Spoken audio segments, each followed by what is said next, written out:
Avant de commencer, 1. Il te faut répondre à 8 questions et de tac au tac. 2. Tu disposes de 10 secondes pour répondre à chaque question. 3. Attention, plusieurs réponses sont possibles.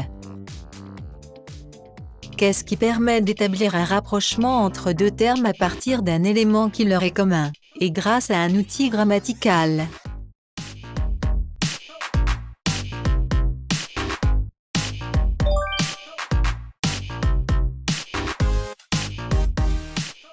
Ce garçon timide est rouge comme une tomate. Cela signifie que le garçon rougit. Dans cet exemple, le garçon est le comparé. La tomate est le comparant. L'outil de comparaison est comme. Quelle figure de style consiste à remplacer un mot par un autre qui entretient avec le premier un rapport logique?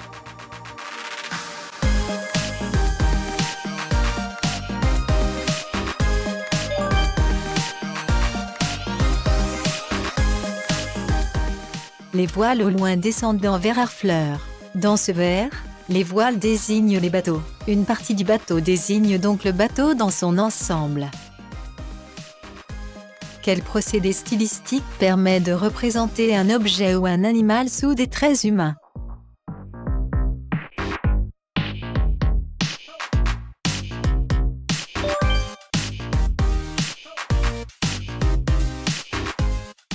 Le temps a laissé son manteau de vent, de froidure et de pluie. Dans ces vers, l'auteur parle du temps comme d'une personne qui peut porter un manteau. C'est une personnification du temps.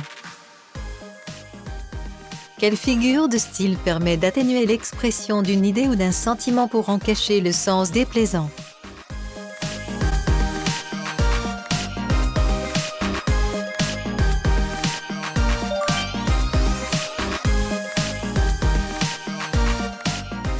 Avec l'euphémisme, le but est de ne pas choquer son interlocuteur. Il nous a quittés pour dire en réalité, il est mort. Les non-voyants pour désigner les aveugles. Qu'est-ce qu'une périphrase?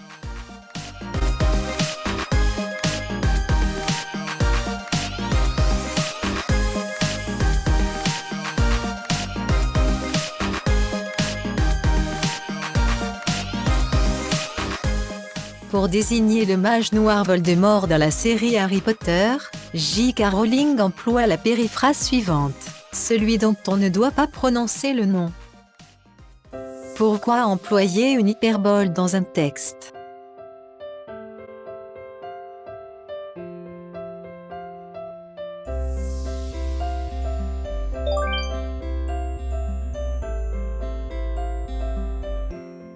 Sa garde est aussi forte que celle du prince devant lequel tous les trônes se renversent, ses armées sont aussi nombreuses, ses ressources aussi grandes, et ses finances aussi inépuisables.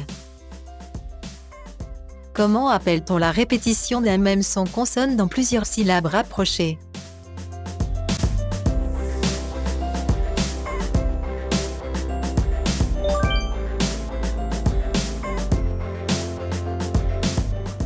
Pour qui sont ces serpents qui sifflent sur vos têtes? Cette allitération vise une harmonie imitative avec la reproduction du bruit du serpent par redoublement des consonnes sifflantes, S. Comment appelle-t-on l'opposition de deux termes ou d'un ensemble de termes dans une phrase?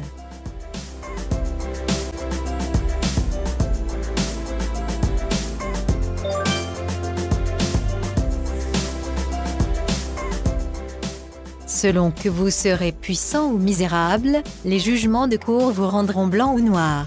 Le fabuliste fait une double antithèse, de qualité d'abord, entre puissant et misérable, termes opposés, et de couleur, entre blanc et noir.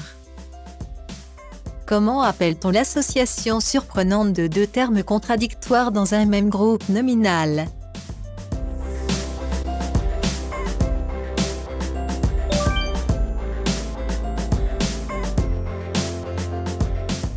Cette obscure clarté qui tombe des étoiles. L'auteur met en avant la contradiction entre les valeurs sémantiques essentielles d'obscur et de clarté.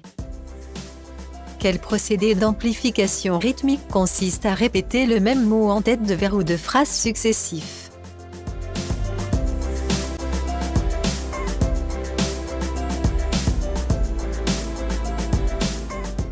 Il n'y a pas d'amour qui ne soit à la douleur, il n'y a pas d'amour dont on ne soit meurtri, il n'y a pas d'amour dont on ne soit flétri.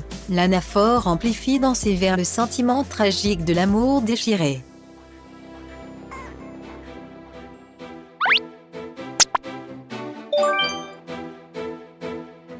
À découvrir dans la même collection.